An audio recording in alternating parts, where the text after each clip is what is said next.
നമ്മുടെ ഇറോക്കോപ്ലേ എന്ന് പറയുന്ന ബ്രാൻഡ് ഏകദേശം 6 ക്വാളിറ്റിയിലാണ് ഇപ്പോൾ നിലവിൽ നമ്മൾ ചെയ്തുകൊണ്ടിരിക്കുന്നത് പ്രൊഡക്റ്റ്. ഈ പ്രൊഡക്റ്റ് എല്ലാം തന്നെ വാറണ്ടി ഉള്ളതാണ്. അതായത് ഏറ്റവും കുറഞ്ഞ കൊമേഴ്ഷ്യൽ ഗ്രേഡ് 10 years വാറണ്ടി തൊട്ട് ലൈഫ് ടൈം വാറണ്ടി ഇല്ല 710 ഗ്രേഡും നമ്മൾ ചെയ്യുന്നുണ്ട്.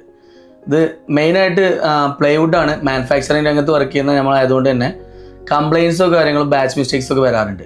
അത് ആഫ്റ്റർ സർവീസ് നമ്മുടെ മെറ്റീരിയൽ കൊടുത്ത ഉടനെ ആ മെറ്റീരിയൽ ഉപയോഗിക്കുന്ന ടൈമിൽ എന്തെങ്കിലും കംപ്ലയിൻറ്റ് ഉണ്ടോ എന്നുള്ളത് നമ്മൾ പരിശോധിക്കും. അതിനനുസരിച്ച് അത് മാറ്റി കൊടുക്കുകയും ചെയ്യും. പ്ലസ് നമ്മുടെ letter pad warranty card issue ചെയ്യും. എഗെയിൻസ്റ്റ് വരുന്ന എല്ലാ കംപ്ലയിൻസിനും 710 ഒക്കെ ആണെന്നുണ്ടെങ്കിൽ മെറ്റീരിയൽ ലേബർ അടക്കമുള്ള എമൗണ്ട് നമ്മൾ ചേഞ്ച് ചെയ്ത് കൊടുക്കുക. അതിനനുസരിച്ചുള്ള സർവീസാണ് കൊടുക്കുന്നത്. കൊമേഴ്ഷ്യലിന് സാധാരണ പൊടി പിടിക്കുക, അതായത് കുത്തലിനെ പ്രതിരോധിക്കുക എന്നുള്ളതാണ് വാറണ്ടിയിൽ വരുന്നത്. പൊളിച്ചിൽ കാര്യങ്ങളൊക്കെയാണ് സാധാരണ ഇതിന് നമ്മൾ ഇതുവരെ വന്നിട്ടില്ല. ചെറിയ ചെറിയ രീതിയിൽ വരുന്ന 1-2 ഷീറ്റുകളൊക്കെ ആണെങ്കിലും ഉടനടി നമ്മൾ മാറ്റി കൊടുക്കാറുണ്ട്.